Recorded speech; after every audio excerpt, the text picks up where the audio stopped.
il y a Amélie Nothomb dans cet ouvrage, écrivain, et puis il y a un personnage de fiction. C'est ça.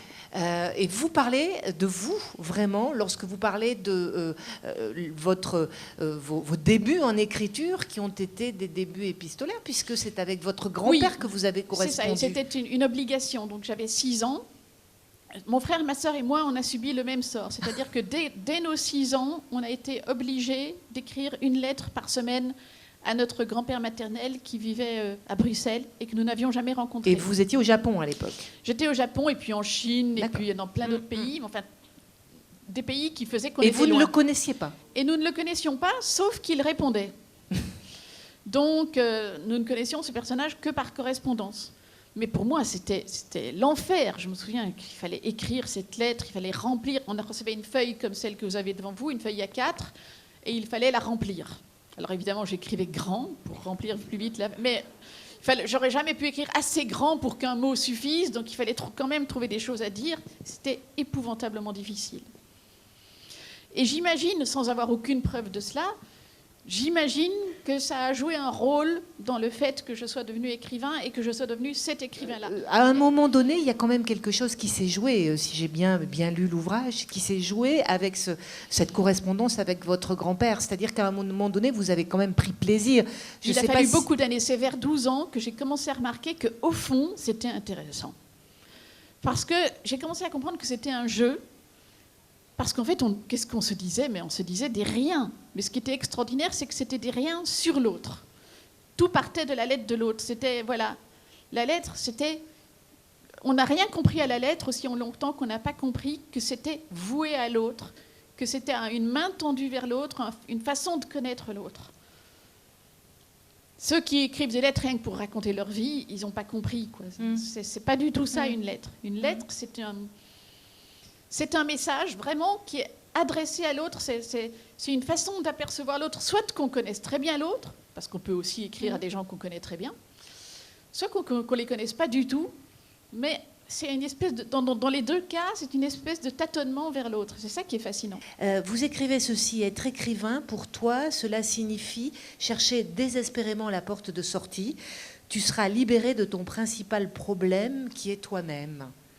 Oui, alors je peux vous dire, ce tout dernier paragraphe que vous avez lu, c'est tout sauf prémédité. Bon, je savais que mon livre se terminerait. J'avais eu l'idée, l'avion, tout ça. Pour autant, le dernier paragraphe, je ne l'ai pas vu venir.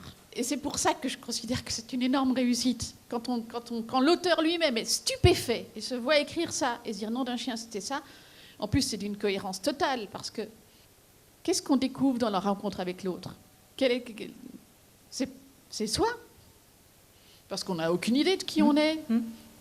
Pourquoi est-ce qu'on va vers l'autre? Bien sûr pour le connaître, mais aussi parce que c'est à ce moment-là qu'on est enfin révélé à soi-même.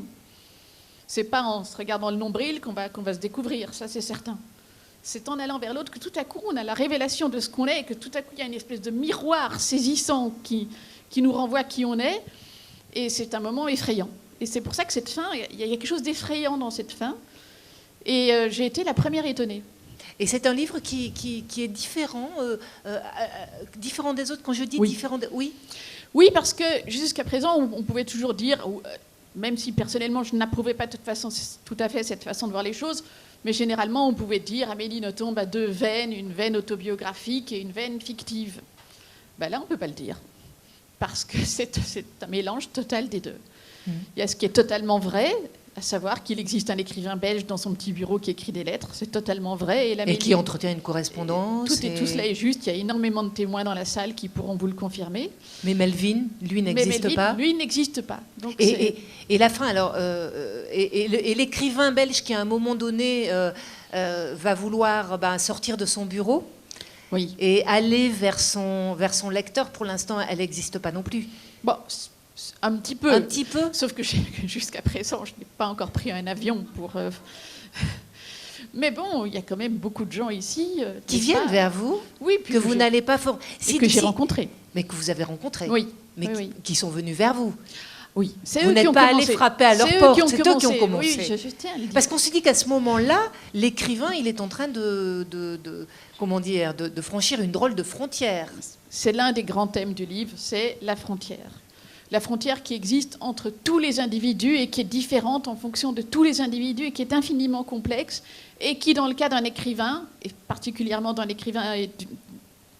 cas de plusieurs écrivains, puisque dans le cas d'une correspondance, nous sommes plusieurs écrivains, la frontière, c'est le papier. Est-il dangereux de traverser cette frontière? Point d'interrogation. Mais tout dépend. Tout dépend d'une personne à l'autre. Il y a autant de cas qu'il y a d'individus. Il y a des cas où je me réjouis d'avoir traversé cette frontière et d'autres cas où je me dis « Ah mon Dieu, si j'avais su, je n'aurais jamais traversé cette frontière ». Ce qui est certain, c'est que c'est très risqué. Le faire, c'est prendre un risque de toute façon. Toutes les frontières que l'on traverse. Toutes les frontières sont risquées. C'est bien pour ça que les frontières nous passionnent tous. Dès qu'il y a une frontière, on sent qu'il y a une possibilité de conflit, une possibilité d'annexion, une possibilité de répulsion. C'est très intéressant. Nous n'avons pas du tout parlé finalement de l'histoire du livre. On est rentré comme ça dans des thèmes. Je suis rentrée, comme ça dans des thèmes dont la frontière. Je vous laisse le résumer. Je pense que beaucoup l'ont lu. Certains vont le découvrir, ce livre. Justement, la frontière, c'est peut-être là où on doit s'arrêter quand on en parle. On la trouvera. On la trouve. Vous allez la trouver, la frontière.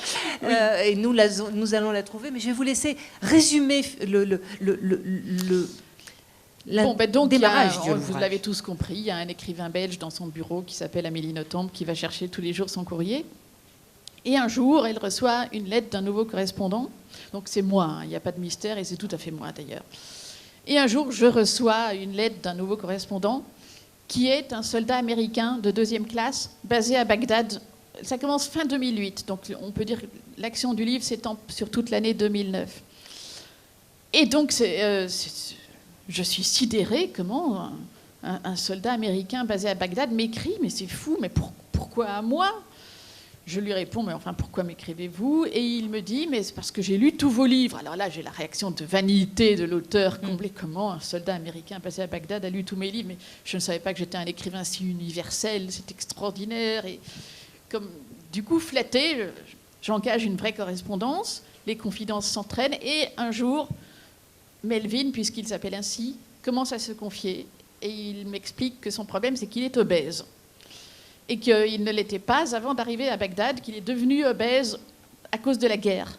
Et il m'explique, il me raconte son obésité qui est en fait un acte de contestation de l'intérieur, donc qu'à la base, il n'a pas choisi, qu'il a commencé par subir avant de comprendre que ça avait un sens véritablement politique. Et on va continuer à correspondre et nous ne raconterons pas la fin.